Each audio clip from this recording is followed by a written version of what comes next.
Luk 5 mempunyai sanepo atau simbol, yaitu 5 artinya panca, bisa jadi menjadi panca indera. Jadi diharapkan panca indera kita diarahkan untuk hal-hal yang baik, bisa mengendalikan panca indera kita untuk hal-hal yang baik saja. Ya, kemudian disanepokan atau disimbolkan 5 adalah Pandawa. Diharapkan kita memiliki 5 sifat dan meniru 5 sifat dari kelima dari pewayangan Pandawa itu. Pertama adalah Puntadewa atau Yudhistira. Yang konon Yudhistira darahnya adalah putih karena Yudhistira adalah orang yang jujur, lempeng dan tidak pernah berbohong lah ya, tidak suka berbohong. Nah, kemudian yang kedua adalah Bimo atau Bima atau Werkudara, adalah orang yang pemberani. Yang ketiga adalah Arjuna. Arjuna adalah apa ya? Arjuna mempunyai karakter multi talent, bisa mempergunakan senjata apa saja. Artinya kalau disamakan dengan zaman sekarang, kita bisa dalam kondisi apapun kita bisa survive, kita bisa hidup. Yang keempat adalah Nakula. Nakula mempunyai sifat adalah dekat dengan para rakyat, artinya dekat dengan orang kecil dan orang miskin. Ya, bukan cuma dekat saja tapi suka membantu. Suka menolong orang yang tidak mampu. Yang kelima adalah Sadewa. Sadewa mempunyai sifat atau karakter adalah orang yang bijaksana, wisdom, karena dekat dengan Tuhan.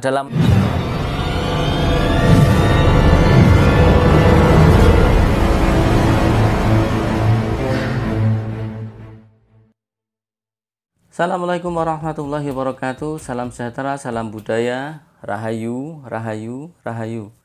Berjumpa lagi dengan saya Mas Oo di channel Pusaka Jawa Official. Alhamdulillah wa syukurillah, segala puji bagi Allah yang telah memberikan segala nikmatnya. Nikmat yang paling besar bagi kita adalah nikmat iman dan Islam, di antara nikmat-nikmat yang lain yang tidak bisa kita sebutkan secara dohir maupun batin, seperti nikmat kesehatan. Salawat serta salam juga semoga selalu tercurah kepada junjungan Nabi besar kita Nabi Muhammad SAW beserta keluarganya, sahabatnya, serta pengikutnya ila yaumil akhir. Allahumma ij'alna minhum. Sahabat Pusaka Jawa dimanapun Anda berada, semoga sahabat Pusaka Jawa selalu dalam keadaan terbaik. Ya, selalu diberikan kebahagiaan yang tak terduga. Selalu dalam lindungan Allah Subhanahu wa taala. Yang sedang sakit semoga Allah angkat penyakitnya. Yang mempunyai hutang semoga Allah memberikan rizki yang halalan barokah agar dapat melunasi hutang-hutangnya, bahkan berlebihan rizki itu. Kemudian semoga sahabat Pusaka Jawa juga dijauhkan dari musibah banjir, longsor maupun penyakit, wabil khusus penyakit COVID-19. Tidak cuma sahabat Pusaka Jawa yang saya doakan, tapi handai tolan sahabat Pusaka Jawa dan teman-teman sahabat Pusaka Jawa juga sama saya doakan seperti itu. Sahabat Pusaka Jawa, kali ini saya akan membabar satu bilah pusaka berdapur keris Luk 5. Dapur keris Luk 5 sendiri banyak sahabat pusaka, ada Pandawa Cinarita, ada Pandawa Lare, ada Kebodengen, ada Pulanggeni. Kali ini saya akan membabar satu bilah pusaka Luk 5, yaitu Pulanggeni. Dulu pernah saya babar tentang dapur Pulanggeni, tapi pasti berbeda dengan Pulanggeni yang sekarang, karena Pulanggeni yang sekarang mempunyai pamor yang langka, kemudian tangguhnya pun berbeda.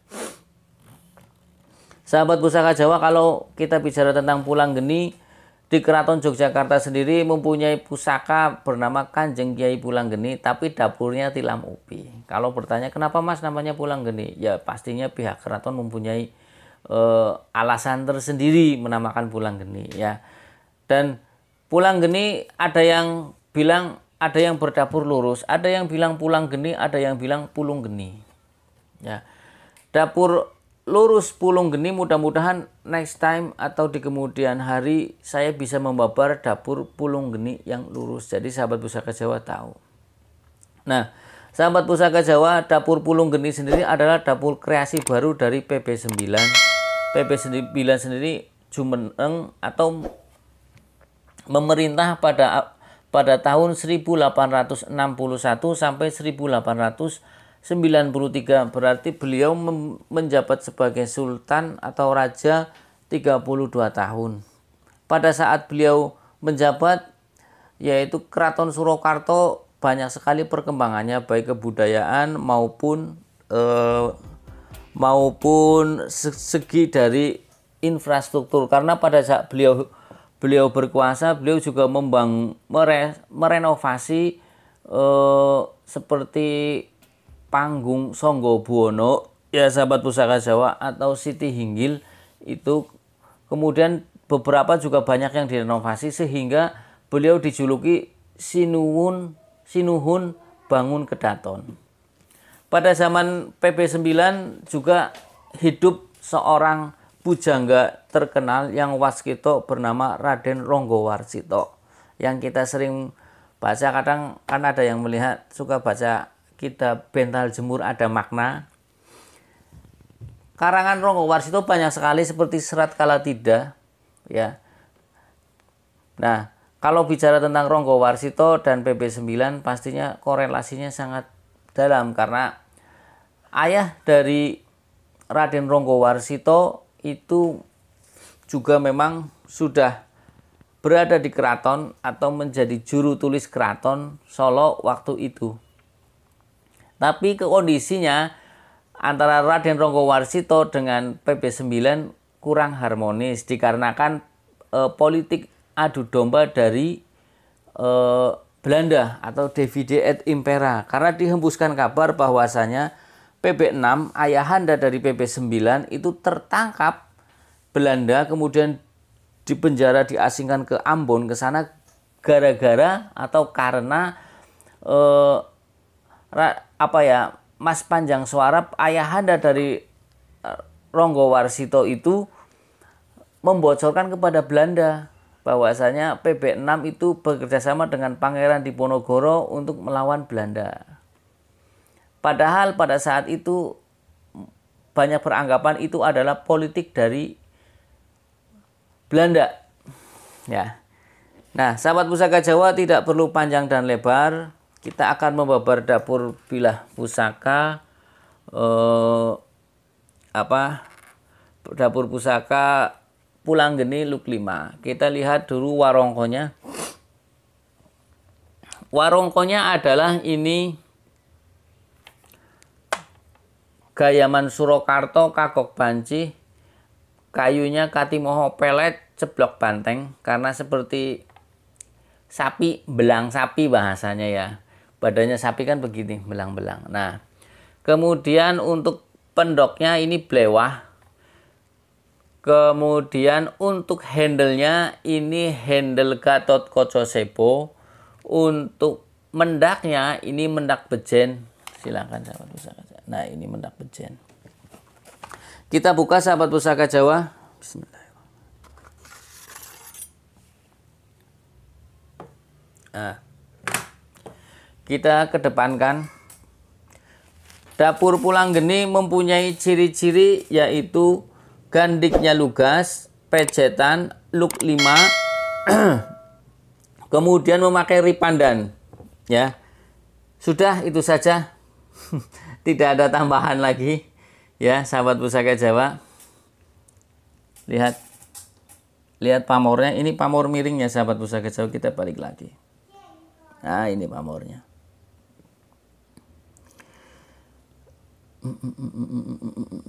Ini pamor miring. Kita bahas dulu tentang pucukan bilahnya. Pucukan bilahnya ini nyujen. Pucukan bilah itu ada 4. Saya ulang-ulang kembali. Pucukan bilah itu ada 4.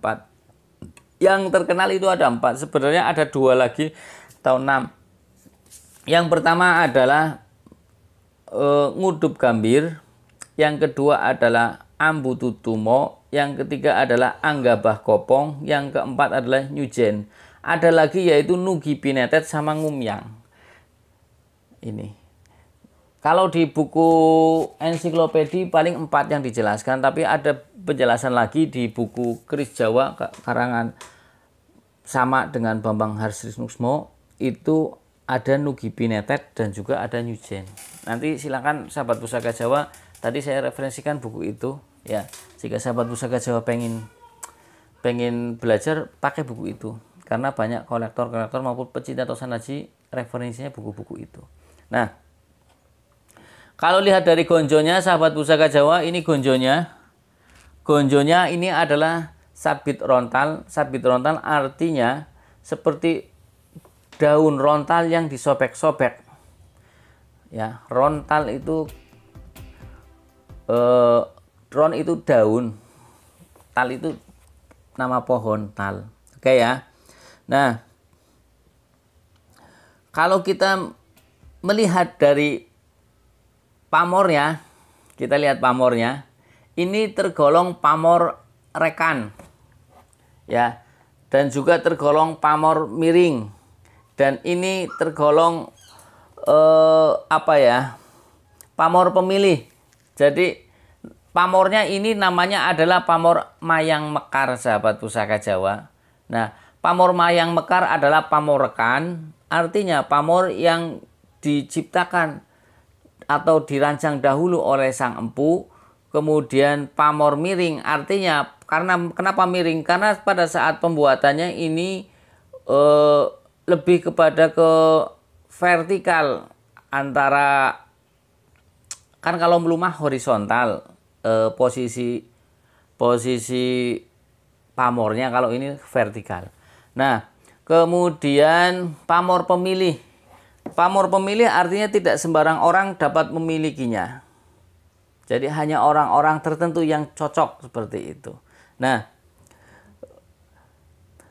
sebagian pecinta keris beranggapan tuah dan angsar dari pamor mayang mekar adalah satu, ini pamor istimewa, lebih fokus pada lebih fokus pada satu titik. Kadang kan ada beberapa pamor yang multi atau banyak, tapi ini lebih fokus. Ya, sahabat Pusaka Jawa, pertama adalah agar ini si pemilik dari filosofi dari pamor mayang mekar adalah supaya orang yang mempunyai ini luas dalam pergaulan. Kemudian yang kedua, bisa dicintai oleh lawan jenis. Mantap ya. Ini yang banyak yang nyari, Mas. Punya nggak untuk pengasihan yang hebat? Aduh, nah seperti inilah. Ini dicintai lawan jenis. Kemudian dikasih oleh orang sekelilingnya. Ini yang ketiga. Berapa tadi? Ya, ketiga ya. Ketiga. Dicintai oleh orang sekelilingnya. Kita review dulu lah, biar enak lah. Ya, udah ya, jelas. Kemudian mudah mendapatkan pengikut. Ini tadi saya ulangi lagi. Jadi pertama adalah luwes dalam pergaulan, mudah mendapatkan pengikut. Yang ketiga adalah dicintai orang sekelilingnya, dan yang keempat adalah untuk memikat lawan jenis bisa. Kalau dirangkum semuanya itu berarti mempunyai satu titik fokus, yaitu buat pengasihan. Sekarang begini, saya pernah belajar kepada beberapa guru lah ya. Kalau yang saya ingat 12 kali. Ketika saya bertemu dengan beliau-beliau itu ke sana, ke Banten, ke Jogja, Kalimantan, Tangerang, banyak lah. Rata-rata kok ngasihnya ke saya pengasihan. Padahal waktu itu dulu kan namanya anak muda, kan pengen belajar yang maaf nih, dibacok tidak mempan, disantet tidak mempan, kemudian ditembak pun tidak mempan, seperti itu. Ya banyak lah intinya. Namanya anak muda pengennya seperti itu. Untuk keatosan dari wong Jawa, wong Tegal ngomong. Dan mereka lebih cenderung ke saya melihatnya, hampir mayoritas dari guru-guru saya itu melihatnya malah biar kamu hidupnya mulia. Artinya orang sakti itu akan kalah dengan orang yang dikasihi. Alasannya kenapa? Ketika kita mau disakiti, ternyata orang yang punya itu kita jadi kasihan, nggak jadi. Orang sakti ya ditembak nggak mempan, tapi masih bisa ditembak, bener nggak? Berarti kan masih apes juga walaupun nggak mempan, masih dicoba juga. Tapi kalau orang yang punya pengasihan tinggi itu apa istilahnya? Oh nggak jadi sih ya selamat toh. Katakan mau dikeroyok atau mau dijahatin, kemudian akhirnya nggak jadi, janganlah, kasihan orang itu kayaknya begini. Nah itu. Jadi menurut saya ilmu yang paling tinggi adalah ilmu pengasihan, yaitu ilmu selamat. Dalam arti ilmu selamat, kalau ilmu selamat contohnya begini, tidak harus dites dulu, dibacok dulu. Kadang ada yang ilmu yang dibacok nggak sampai nempel kulit, ada yang dibacok nempel kulit nggak apa-apa, ada yang dibacok nggak mempan tapi memar. Ya sama aja itu dites. Tapi kalau yang namanya ilmu selamat kan, begitu mau dibacok, kita orangnya nunggu di gang sana, kita keluarnya belakang. Terus begitu mau dikeroyok, begitu ketemu nggak jadi, karena apa? Melihat kita, lah nggak usah lah orang kecil begitu, kasihan dan lain sebagainya lah ya, banyak lah ya. Nah, menurut saya ilmu paling tinggi adalah ilmu pengasihan. Jadi dengan kita banyak dikasihi oleh orang, tentunya rezeki kita juga akan lancar. Karena apa? Kita hidup bermasyarakat pastinya membutuhkan orang lain. Ya, membutuhkan orang lain. Jadi yang kita butuhkan adalah dikasihani. Mau disantet nggak jadi, lah susah disantet lah, bocah kayak melas orang itu apa wis, kasihan nanti anaknya bagaimana seperti itu. Ya, jadi menurut saya daripada ilmu kekebalan, ilmu pengasihan lebih tinggi, karena banyak sekali orang sukses karena mendapatkan simpati dari banyak orang. Contoh, seorang presiden ketika nyalon presiden pasti kan butuh dikasih atau butuh simpati. Nah, itu yang diperlukan. Orang perlu presiden tak jago tembak, ditembak orang perlu masyarakat, tapi masyarakat akan menaruh simpati kepada orang itu. Orang itu kayaknya jujur ya, kayaknya bener ya, barangkali dengan dipimpin beliau Indonesia akan lebih baik. Akhirnya nyobloslah orang itu. Nah, itu namanya bentuk pengasihan atau simpati ya, sahabat Pusaka Jawa. Nah, kalau kita bicara tentang filosofi dari Luk 5, pernah saya babarkan, tapi saya ulangi lagi. Barangkali ada sahabat Pusaka Jawa yang baru nonton channel saya. Luk 5 mempunyai sanepo atau simbol, yaitu 5 artinya panca, bisa jadi menjadi panca indera. Jadi diharapkan panca indera kita diarahkan untuk hal-hal yang baik, bisa mengendalikan panca indera kita untuk hal-hal yang baik saja. Ya, kemudian disanepokan atau disimbolkan 5 adalah Pandawa. Diharapkan kita memiliki 5 sifat dan meniru 5 sifat dari kelima dari pewayangan Pandawa itu. Pertama adalah Puntadewa atau Yudhistira. Yang konon Yudhistira darahnya adalah putih karena Yudhistira adalah orang yang jujur, lempeng dan tidak pernah berbohong lah ya, tidak suka berbohong.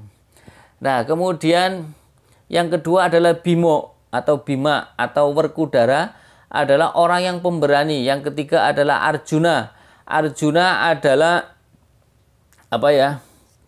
Arjuna mempunyai karakter multi talent, bisa mempergunakan senjata apa saja. Artinya kalau disamakan dengan zaman sekarang, kita bisa dalam kondisi apapun kita bisa survive, kita bisa hidup. Yang keempat adalah Nakula. Nakula mempunyai sifat adalah dekat dengan para rakyat, artinya dekat dengan orang kecil dan orang miskin. Ya, bukan cuma dekat saja tapi suka membantu, suka menolong orang yang tidak mampu. Yang kelima adalah Sadewa. Sadewa mempunyai sifat atau karakter adalah orang yang bijaksana, wisdom, karena dekat dengan Tuhan. Dalam arti berarti lebih orangnya lebih dekat, lebih banyak tidak lupa kepada Tuhannya, jadi menjadi umat yang baik. Ya, artinya kalau umat Islam ya sholat yang 5 waktu tidak ditinggalkan, seperti itu. Karena ketika orang sholatnya bagus, maka hidupannya pun insya Allah bagus. Kalau sholatnya jelek, pasti ada sisi jeleknya juga di kehidupannya. Mudah-mudahan kita semua bisa menjaga sholat kita, dan Allah memberikan pertolongan agar kita berubah hidup kita dengan membenahi sholat kita. Sahabat Pusaka Jawa, kalau dirangkum dari yang kelima tadi, berarti kita diharuskan menjadi orang yang satu adalah menjadi orang yang jujur, pemberani, multi talent, kemudian yang suka menolong, dekat dengan orang kecil. Yang kelima adalah bijaksana ketika dalam melakukan tindakan maupun pola pikir. Ya, sahabat Pusaka Jawa. Nah, kalau kita lihat dari selorok besinya, ini selorok besinya adalah hitam kebiruan. Hitam kebiruan. Kemudian kalau dilihat, kita bicara tangguhnya, sahabat Pusaka Jawa, kita bicara tangguhnya, ini kita kalau bicara tangguh agak apa ya, ngeri-ngeri delicious, ngeri-ngeri sedap. Oke ya. Nah, kalau kita lihat dari pasikutannya, tampilannya dengan yang agak wingit, kemudian prigel, ya. Ini tampilannya agak wingit, kemudian prigel. Kemudian dari bawah ke atas itu semakin meruncing.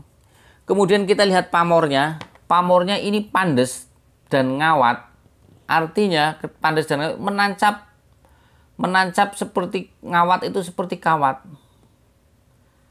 Kalau diraba besinya lumer, kalau diraba ini halus juga, tidak kasar, walaupun terlihat ini sampingnya itu ada kayak korosi ya, sahabat Pusaka Jawa, tapi apa?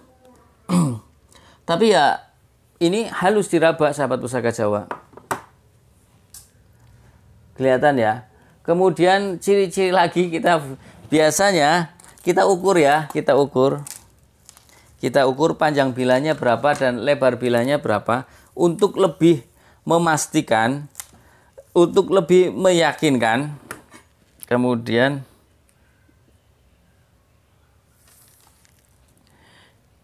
ini panjangnya 36, sahabat Pusaka Jawa.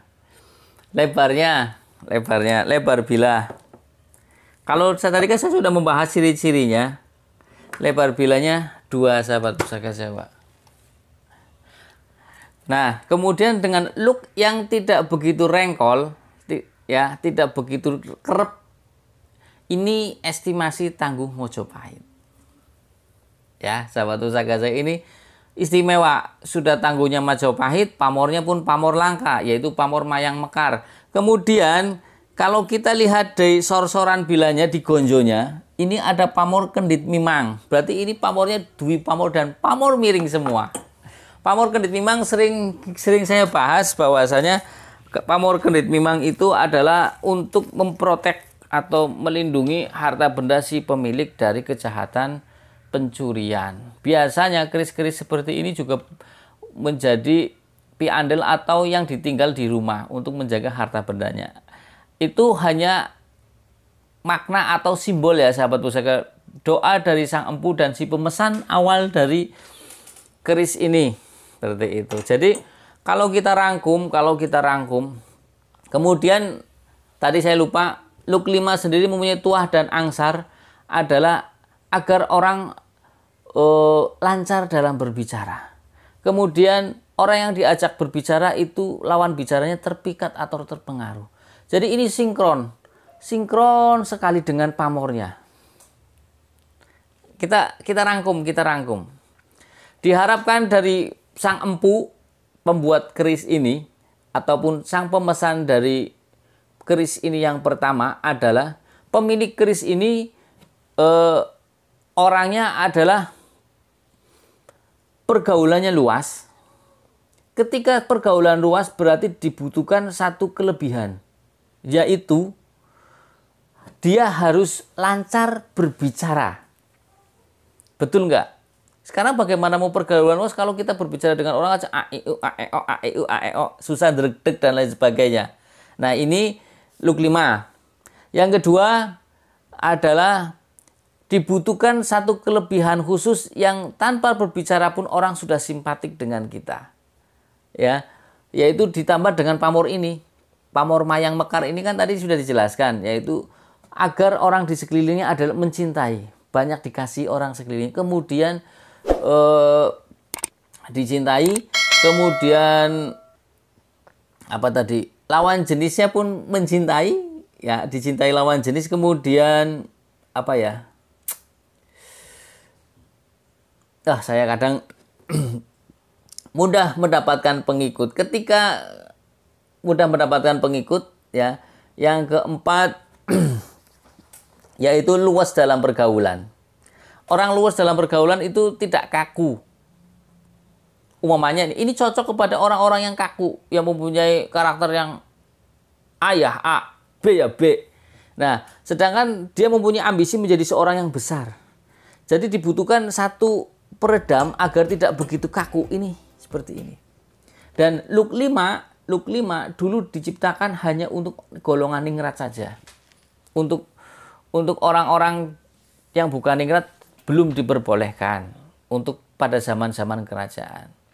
Ya, jadi mungkin bisa dipastikan ini keris pada zaman era Majapahit adalah punya golongan ningrat. Dan juga kalau dilihat dari segi pamornya, ini ya khusus untuk orang-orang yang di atas. Karena pamornya juga menjelaskan agar luwes dalam pergaulan dan lebih banyak mempengaruhi orang agar lebih kasihan pada dia atau simpati. Ya, jadi ini cocok untuk orang yang kaku, pendiriannya A ya A, B ya B, agar sedikit luas, dan cocok untuk orang yang punya ambisi menjadi orang yang besar atau lebih dikenal di lingkungannya dan lebih diterima. Ya istilahnya untuk orang yang ingin menjabat sebagai kepala di satu daerah lah, entah itu bupati, entah itu lurah. Ya, karena di sini adalah satu secara keseluruhan pamor mayang mekar adalah arahannya lebih menjadi pengasihan, lebih banyak dicintai oleh orang, bahkan lebih khusus lagi bisa dicintai oleh lawan jenisnya. Kena bojo maning. Yang kemudian kalau bicara look 5 adalah tadi ketika berbicara lawan jenisnya terpengaruh atau menjadi simpati atau terpikat. Ya, dan look 5 perlambangnya adalah agar lancar dalam berbicara.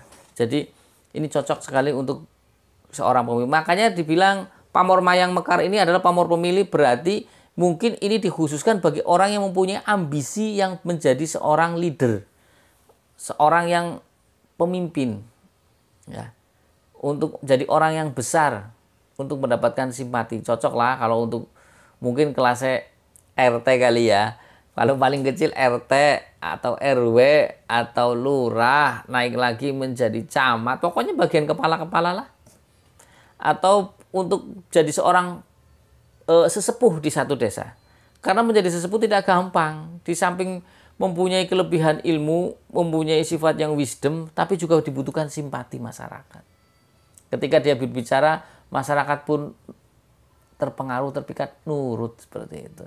Ya sahabat Pusaka Jawa, jadi sudah saya sampaikan panjang lebar bahwasanya dapur keris ini dapur istimewa karena look 5 dulu hanya untuk golongan ningrat, makanya juga dan pamornya adalah pamor pemilih, tidak sembarangan orang untuk mampu untuk memilikinya karena mungkin diciptakan hanya untuk orang-orang yang mempunyai kapasitas sebagai pemimpin, ya, atau mempunyai cita-cita menjadi orang yang besar.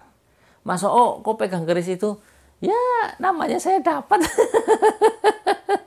Mudah-mudahan Allah memberikan rahmat khususnya sehingga orang-orang sekeliling saya mengasihi saya, karena hidup jika tidak dikasih nggak enak.